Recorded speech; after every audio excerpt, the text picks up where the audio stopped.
All right, we are getting there. We are live. Cool. About 1 minute. Hop on here. I'll be right back.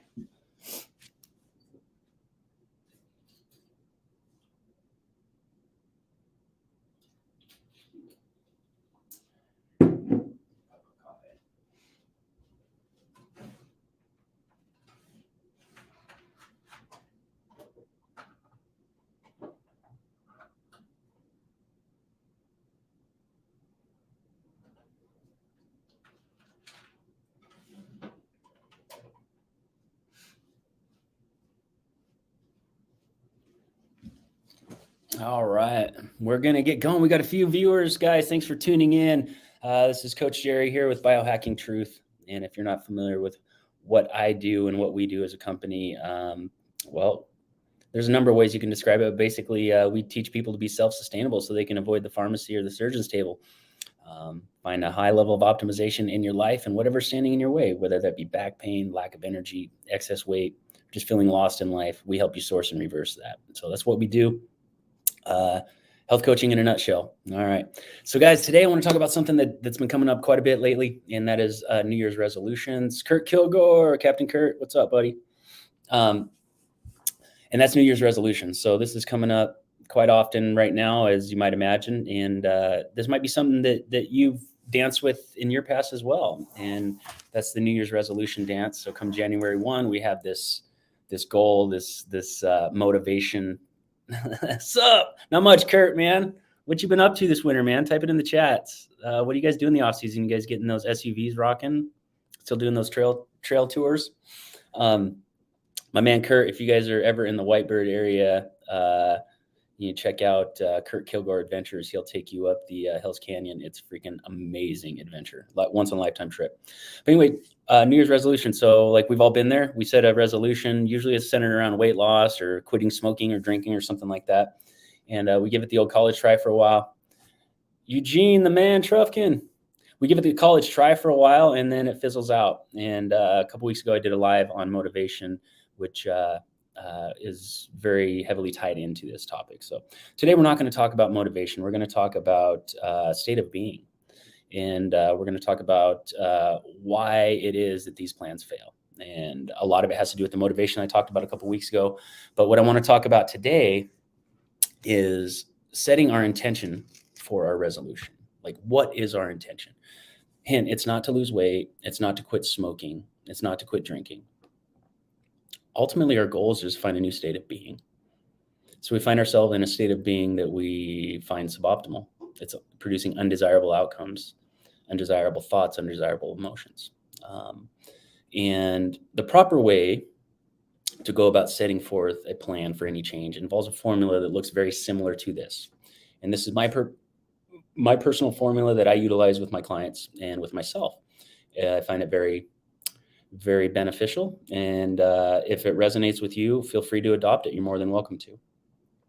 But what people don't do is they don't focus on creating a new state of being. And not focusing on a new state of being allows us to stay at least 1 foot on that raft, stay in our current state of being, because that served us in some way, shape, or form. Our current state of being might be conducive to the friend circle we have. Our current state of being might be conducive to the work-life situation that we have, whatever the case may be, but it's serving us in some way, shape, or form. So we're not willing to jump ship from that. A lot of time people's plans and their goals resemble something where they leave that state of being for just a short period of time and then go right back as soon as they can. As soon as the pounds are off, as soon as they quit smoking for 6 months, quit drinking for 2-3 weeks, whatever the case may be, they find themselves drifting back towards their old state of being. Once we commit to finding a new state of being, not changing right away, but just commit to jumping on that trail, that journey, that hero's journey, so that we can find a new state of being, we become curious and open to possibilities. So that's the first thing, is being open to finding a new state of being. And then we need to, like I've said before, I'll say it till I'm blue in the face, but if we don't have purpose behind what we're doing, then we might as well be doing something else.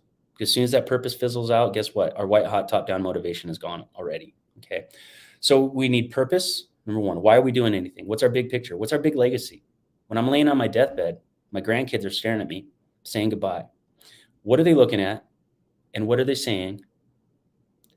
And what are they remembering about grandpa? Are they remembering that grandpa never had the energy to play? Grandpa was always tired. Grandpa always had to take a nap. Grandpa always ate an extra slice of pie, whatever the case may be. But these are real things that we got to get in touch with. If you want to make a change, you don't have to if you don't want to. But it's real important we get in touch with our purpose. Then we've got to develop enough discipline to form a habit. So quite often we are taking on a multitude of changes at once. We're taking on a new diet. We're taking on a new exercise program. Maybe we weren't exercising at all. So we got to find time to shop. We got to find time to cook. We got to find time to prep our meals. We got to find time to get into the gym. We got to find time to recover. Because now that we're in the gym, now we got to do some stretching and foam rolling, maybe some ice baths, maybe some sauna, something like that. But that's a new state of being. We can't continue to live our old life, live our old job, live our old schedule, and create a new state of being. It doesn't happen, right? And the resistance to that is what causes people's plans to fail. Sooner they realize, oh crap, this involves a major change, not up for it. But the discipline component being applied to 5 or 6 different changes, right? Or different ways of doing things. That's just too much. It's too much for most people. Pick that one thing that you can focus on today, whether it be managing your mindset, whether it be choosing proper food. Hey, Kelvin, what's going on? Whether it be choosing proper food today. I'm going to make sure I get to bed on time today. And then I'm going to make it a mission to string 7 of these days along until I talk to my coach again. Whatever the case may be, one thing that you can focus on and create a habit with. Because discipline is only necessary until the habit is formed. Okay. And I'm going to share a little anecdotal story with you after I get done explaining this. So basically that's the formula, guys. We commit to a new state of being. We find purpose behind what we're doing. And that purpose ties into everything that we do, big, medium, or small range goals. And then we develop enough discipline to form a new habit. And then once that happens, we create a new state of being. We create a new vision, find our purpose again, or maybe a secondary purpose, more discipline to enforce a new habit, a new state of being, a new vision. It just keeps going. And the circle gets bigger. So your loop might be this. And then you get to the vision stage out here. And then your loop gets a little bigger. Vision stage out here gets a little bigger. So you create this mandala of your life, and that's your hero's journey. And every time that you do that, you're just expanding your comfort zone. Pretty soon your comfort zone is out here, and in the middle is all your healthy habits, all your healthy experiences, all your forgiveness, all your compassion, all your empathy, all of it's in here. But when your comfort zone is this big, you don't have room for it. Okay, so formula. Commit to new state of being, purpose, discipline, new habit, new state of being, new vision. And then we repeat. We keep repeating that. Now, if your vision is anything similar to mine, when you get to that new state of being, you're looking in the mirror and you're staring at a sovereign, energetic, stoic, strong, happy, forgiving, helpful, confident, content, yet curious about possibilities. And that's the type of person you're staring at in the mirror. This person doesn't have anxiety about what everybody's thinking about them. This person doesn't have fear that their plan isn't going to work. This person isn't angry because someone insulted them about something that they knew had no relevance to their day. That person is immune to that. Why? Because they've created a new state of being that doesn't allow that bullshit in, right? So I'll tell you a little story it's about me, and this isn't a brag story by any means. This is just me sharing with you how special it is when preparation, opportunity, discipline, habits, all these things converge into a need. So about, I guess it was 3 or 4 years ago, my son is on a travel basketball team, and one of his coaches needed a kidney transplant. And we came up with a committee, how we were going as parents, and we were going to do these fundraisers, and we had all these wonderful ideas. And I don't know a lot. What I know is health. What I know is transformation. What I know is self-mastery. I don't know a lot about networking, marketing, fundraising, anything like that. So I offered what little I had in the way of talents and skills. And that was, hey, I'm going to do a hard workout every day for 30 days. I'm going to put it on social media, and I'm going to raise money doing it that way. Hey, Matt. I'm going to raise money doing it that way. And the workout I chose was a workout called Murph. And if you guys follow CrossFit at all, or even the fitness industry, you're probably familiar with the workout. It's a CrossFit workout. It's what's known as a hero workout, hero WOD workout of the day. And it's dedicated to a man named Michael Murphy, Lieutenant Michael Murphy. The movie Lone Survivor, starring Mark Wahlberg, featured his story. Basically, the legacy of Michael Murphy was that he was with some troop. He was head of some SEALs in Afghanistan. They got caught in a bad situation. He needed a radio for help, but because of where they were at, he couldn't get radio reception. So he went out into an open area to where he could phone in backup for his crew, sacrificing his life as he got himself into the open. So the workout is 20-pound weighted vest. You run a mile, then you do 100 pull-ups, 200 push-ups, and 300 squats, and then you run a mile afterwards. So I decided, for whatever reason, I was going to do this workout for 30 days straight. I'd never done this workout more than once a weekend for 4 consecutive weeks, and I thought that was going to kill me. But my purpose was strong, because this guy that needed the kidney was a hell of a guy. He was a really nice guy. At the time, he was really, really sick, and he didn't have a lot of energy to, take on side jobs or anything like that. So this kidney replacement was a big financial burden. So I felt compelled to really offer what little skills I had. And that was the only thing I could come up with. So as we planned out this fundraiser with the workout and a golf course fundraiser, and I think we had some car washes, we had all kinds of neat stuff lined out, COVID hit.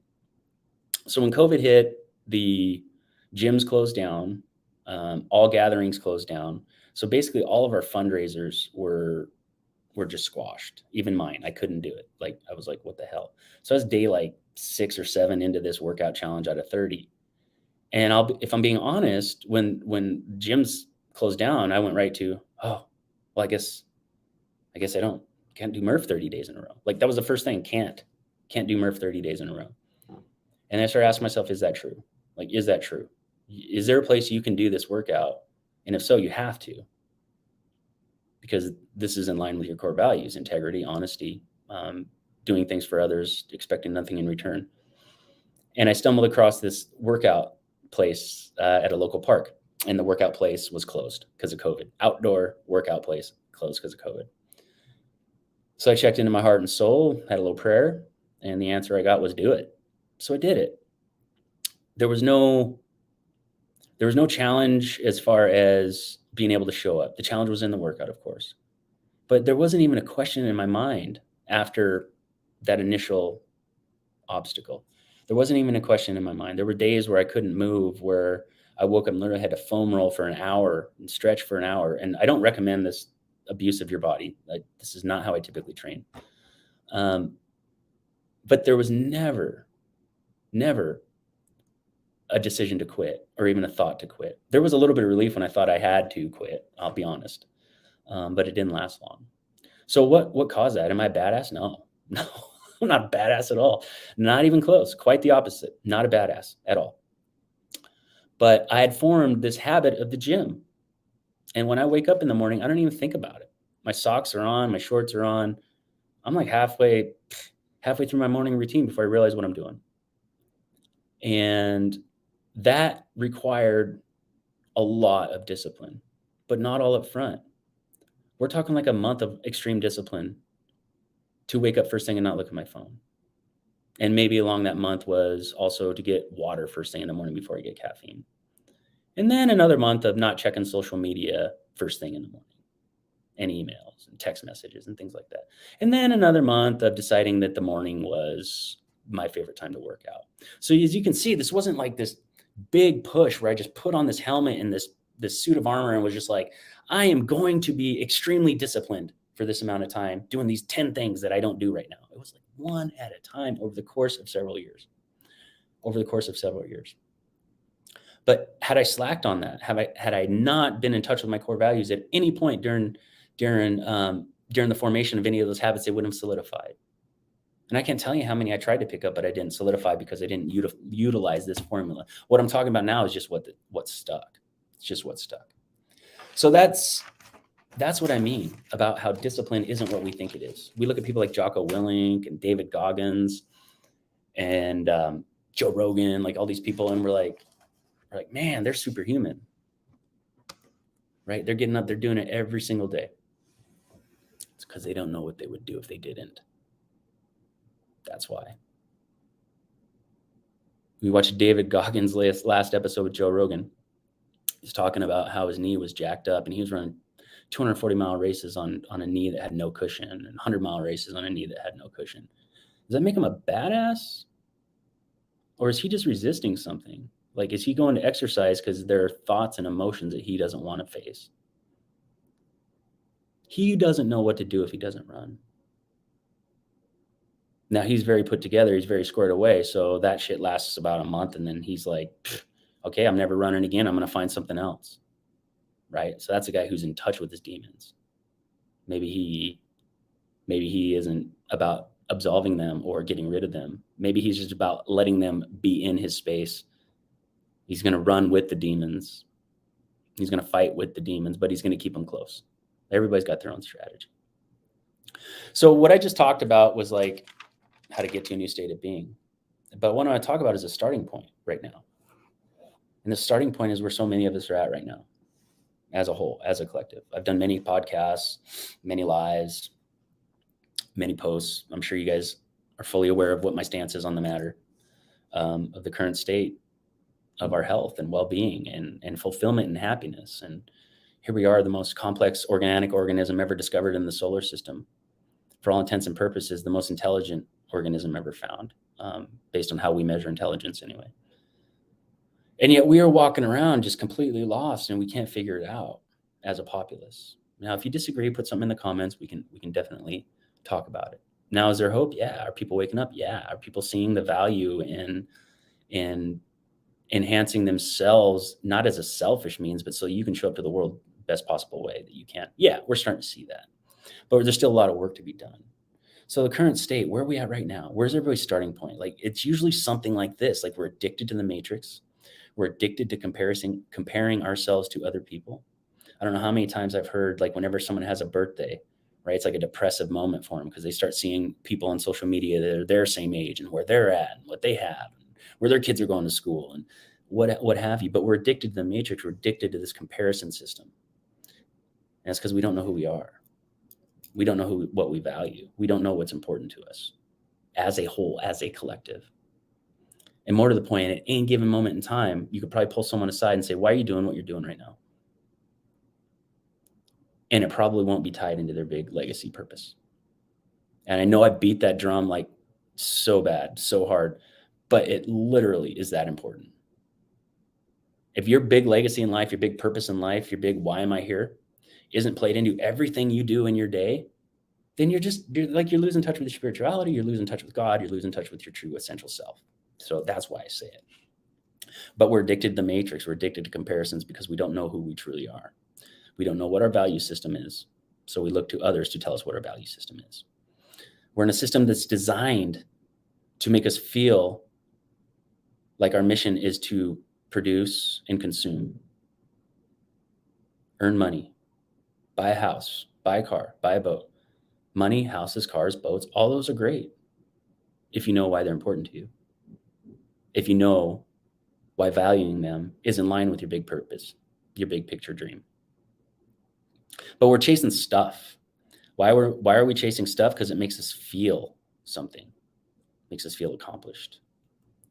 Makes us feel happy. It's false fulfillment. Just like eating processed junk food makes us feel falsely full because we're bloated, inflamed, right? Same goes for getting stuff to replace a need that is unfulfilled or a spiritual need that is unfulfilled. And why do we need that stuff to feel better? Is it because we're directly in line with our purpose, God's mission for us, why we're here? Or is it because we know that what we're doing, where we're spending our time, isn't part of that mission? We're living someone else's dream, we're living someone else's purpose for us, and we're miserable because of it. And are we miserable because of what's happening to us? Or are we upset at ourselves for not drawing that personal boundary and standing up for what we know is right for us? That's the only question you can answer, right? It's very individual. But whose purpose am I living?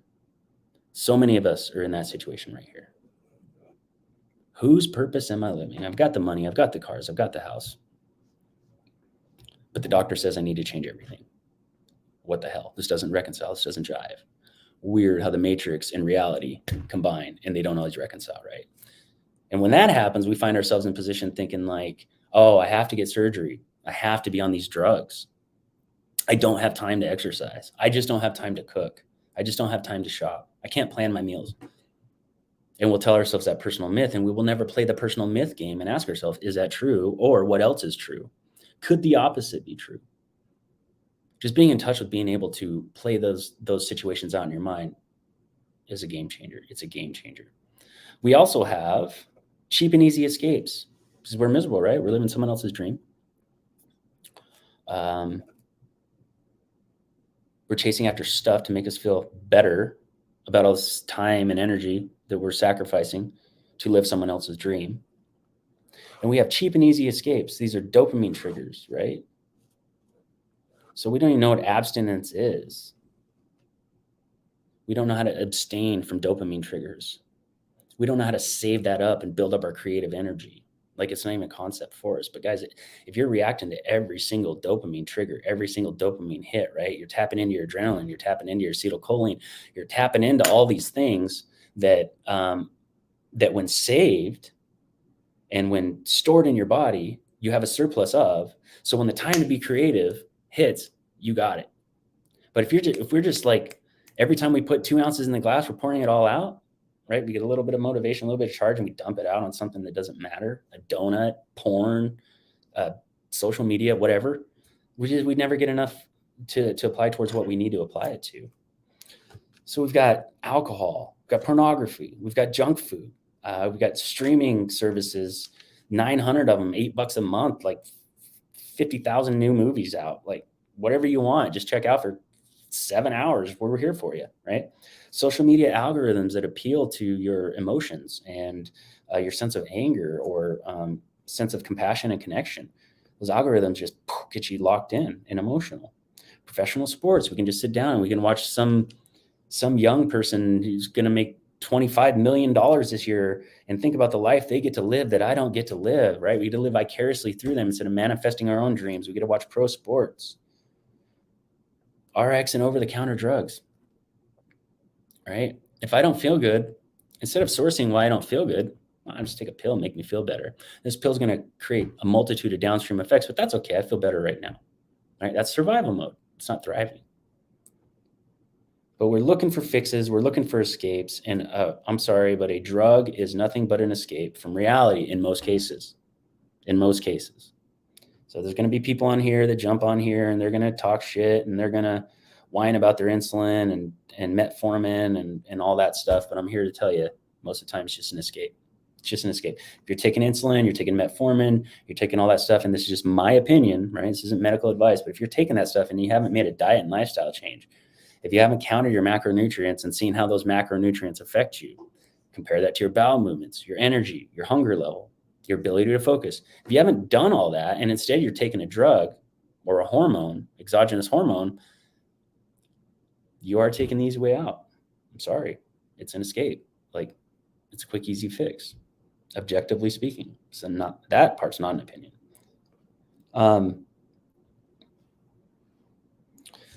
So those are the quick and easy escapes, really inexpensive, most of that stuff, right? The difficult, sacrificial escapes, these are true escapes. So the other ones are momentary escapes from our state of being. These are true escapes. These are true transformational tactics, right? We've got gym, we've got reading and learning, immersing yourself in a new skill or language, learning to cook or enjoy the cooking that you already know how to do, gardening, art, music, dance, remodeling, renovating something, creating change in your life, things like that. Those are real time, real life escapes. That's escaping a new state of being, or escaping an old state of being and into a new state of being. Where we get into trouble is where we want to combine the gym with alcohol, junk food, streaming, and binging. We want to combine our new art and dance protocol while we're learning to remodel and renovate our bathroom, and we're going to check out into pornography, right? Or maybe our new topic and learning a new language is so much fun that we're going to have a book club. And when we meet at this book club afterwards, we're going to have Jello shots and blah, blah, blah, whatever. Now, again, nothing wrong with some of this stuff in moderation. But eventually, the inability to break away from the old state of being and adopt a new state of being is what's going to keep you tethered to your past. Can you do that? Can you mix and match some of those and still lead a happy, healthy life? Absolutely. Absolutely. But at the start of any program, it's best to just eliminate what you can and work on seeing big picture vision of all those things that no longer serve and you no longer being part of your life, and start identifying with that version of yourself that doesn't allow that stuff into your life. Start now. So we've got all that. We got 2-income households. They're all dealing with BS from work, lack of energy, lack of flow in their day, money demands, time demands, prioritizing our day. And then we got to ask ourselves, are we prioritizing our day, or is our day prioritizing us? And anytime your day is prioritizing you, you are playing defense. And I know they say defense wins championships, but you need an offense to score. So play offense in your life. Be intentional about your life. Be intentional about the actions you're going to take today. That one thing that you decided on, make that the centerpiece of your day. When you wake up and you set intentions for the day, set your intentions around doing that one thing. So what do we do about all this? If you're one of those people that are in the current state of the typical American situation, like I mentioned, and you're wanting to snap into a new state of being, change some new habits, what do we do? First thing, get to know yourself. Get to know who you are. Get to know your personality type, your core motivations, your psychological drivers. What is it? What is your instinctual drive? What is your base energy level? Do you fight? Do you flight? Do you freeze? What is it? The one thing that you will not feel, the one thing you resist feeling more than anything else in the world. For some, it's feeling imperfect. For some, it's feeling like they're unloved. For others, it's feeling like they're weak or vulnerable. For some people, they just can't feel incompetent or like they don't know. Any of those, everybody's got one. I guarantee you do. Whatever that is about you that you're least willing to feel, or you resist the most, or that you amplify when you've proved it wrong, whatever it is, figure what that is about you that makes you tick and use that to your advantage, because that is your superpower. But know yourself, figure that part out, find purpose in layers. So it's we can find a big purpose for ourselves. We can find a big legacy vision for ourselves, and that's all good and grand. And that stuff might change down the road. That's fine. But within that big purpose, you're going to have small process goals. But it's really easy to form a process goal, weight loss, quitting smoking, whatever. That's a process goal to longevity, right? But so long as we think the goal is as long as we think the process is the goal, right, then we got all these opportunities to fail between now and the time I die. If I've got a health and longevity goal, energy, fulfillment, maximizing my potential, that's part of my mission, and I get one little setback. If I'm out jogging and I break an ankle, if I'm only focused on the process as a goal, then, oh gosh, I failed that goal, didn't I? But you got to ask yourself, what else is true? Or is that true? Could the opposite be true? When we ask ourselves, is that true? Right? The answer is inevitably no. Why? Because the antithesis to the thesis of my thesis is my goal is because I broke my ankle. The antithesis to that is big picture goal is still in play. So what's a possible synergy of those two? Possible synergy. So we got the thesis, the antithesis, and the synergy, the synthesis. Thesis, my goal is effed. Antithesis, big picture goal still in play. Synthesis. In any journey, there are going to be setbacks. And the pain that I choose to feel in this setback shows me exactly what I was not prepared for. Now we can get in touch with that synthesis, that actual truth. And we can tie into the emotional state that creates. And then we can begin envisioning this new person that sees things that way, and has accomplished their goal. And we can start emotionally tying ourselves into that image of ourselves and that identity. And then that's when your preparation, your purpose, opportunity, discipline, habit, all that starts to form together. And it creates this new thing that is you. All this stuff, all the answers for this stuff, guys, can be sourced on the internet. You can find this. None of this is hard. The difficult part is going from conceptualization to actualization. Like all this stuff, you got to conceptualize it. And I was talking to someone about this. I'd be honest, like I would say 10% of the people walking around can conceptualize this stuff. Why? Because they're prejudices. They have prejudices. They have predetermined ideas that they're in love with that fly in the face of reality, that fly in the face of truth. A lot of it's their personal myths that they've adopted about themselves. And they're filtering this information through that lens. So for the 10% of us that can conceptualize this stuff, great. But for the other 90%, here's what happens is they end up floating around looking for answers that resonate with them through their prejudices that they can adopt as truth. And they go about trying to play it out, but they're not really dedicated to the process because they didn't enter the game like we talked about, right? Maybe they're making processes their goals, whatever the case may be, but they are not firing on all cylinders and they're not actualizing their potential. They can't go from conceptualization to contextualization to actualization. So conceptualize this, contextualize it within your life, and then make a plan to get started. What is that one thing that you know you've been wanting to do? You know you must do it. You know you can do it, but for some reason you don't do it, right? That one thing. Just pick one, not the 900 other distractions. Pick the one thing and dedicate yourself to making it a new habit. Just try that. Just try that out and watch how much different everything feels. Now, if you need further guidance, if you just don't trust yourself, you know where to find me. This is what I do. This is what I do all day, every day. All right. I'm here to help you. I'm happy to help you. I do have a few spots open right now. I've only got a couple spots that are VIP. So if you're not completely like ready to go, ready to rock, ready to take a look at your posture, ready to take a look at how you're managing your mental state, ready to take a look at how you build your dream visions, how you come up with your goal setting process. If you're not willing to look at all that, just stick around until you're ready to talk to me. Okay. But if you are ready for that, drop a comment down below, reach out to me on DM. You can reach me direct at 406-241-3763.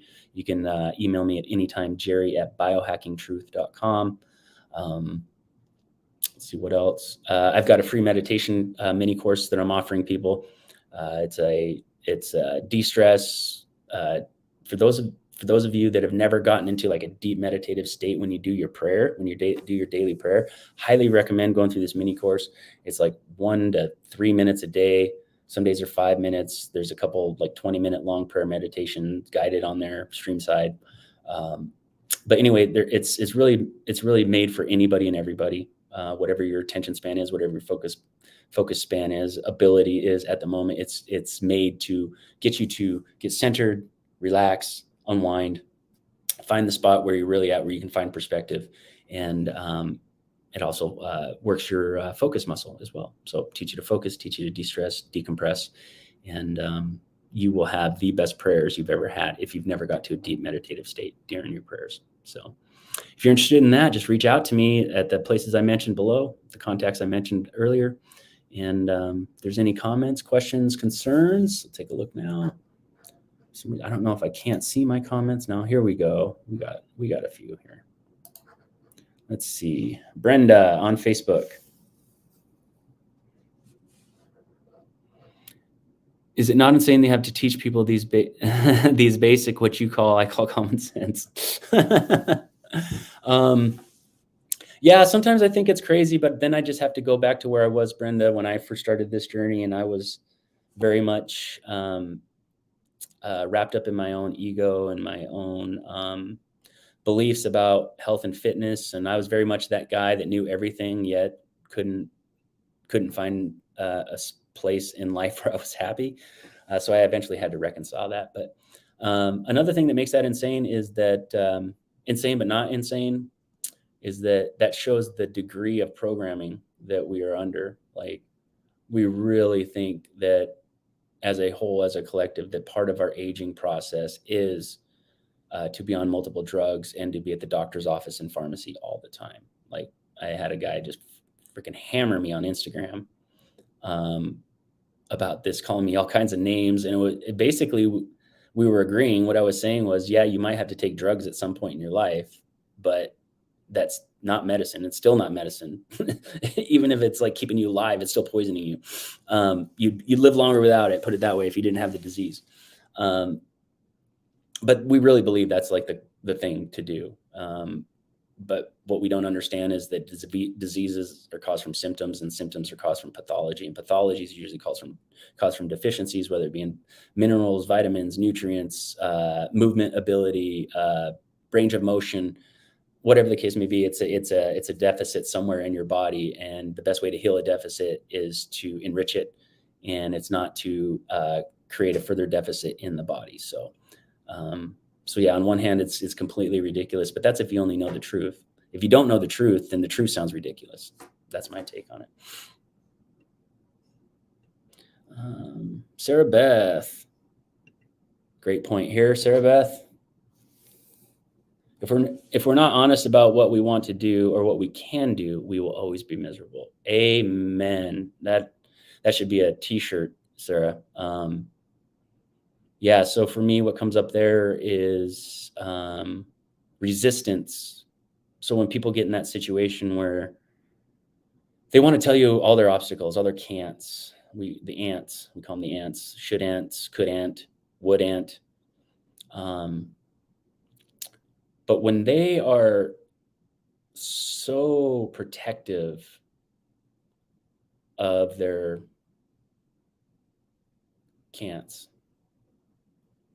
that shows you that they're truly resisting either success, they're resisting belief in themselves, or their current condition is serving them in some way, shape, or form.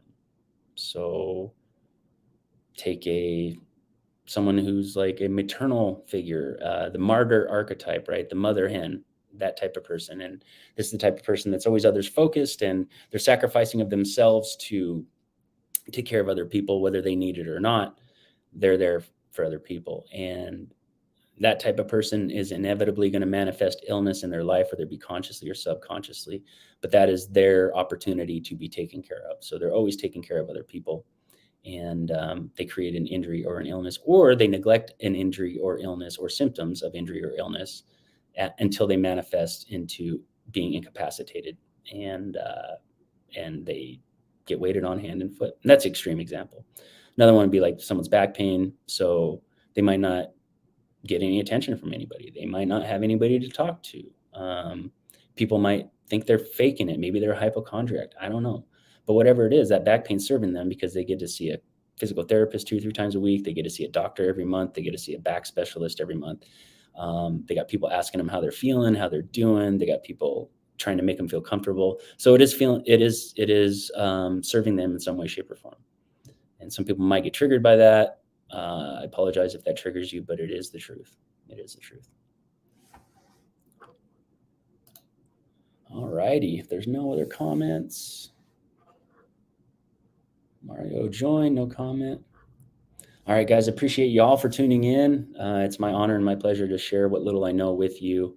And again, if you're not familiar with my story or why I got into this game, feel free to check out my podcast, Sovereign Mind, Body, and Soul with Coach Jerry. It's on Spotify. It's also on my Substack. You look it up, same name on Substack. Find me. If you like it, really would appreciate a follow and a share, maybe a 5-star review and a comment to help keep the podcast rolling. But I talk about why I do what I do. And it is because of my experience with the American medical system and doctors, and no SIBO advice given from them, and the rapid healing and transformation that occurred once I stopped resisting what was true, let go of my own personal prejudices and my preconceived notions, and just surrendered to the process and allowed myself to be a student. Once I did that, everything changed. Everything changed rapidly. And I just want to share that with you guys. What little I know, I'm happy to share. All right, if you guys ever need anything, my DM is always open for you. Feel free to leave a comment down below. But if there's nothing else, I appreciate y'all for tuning in. Peace, much love, and live well.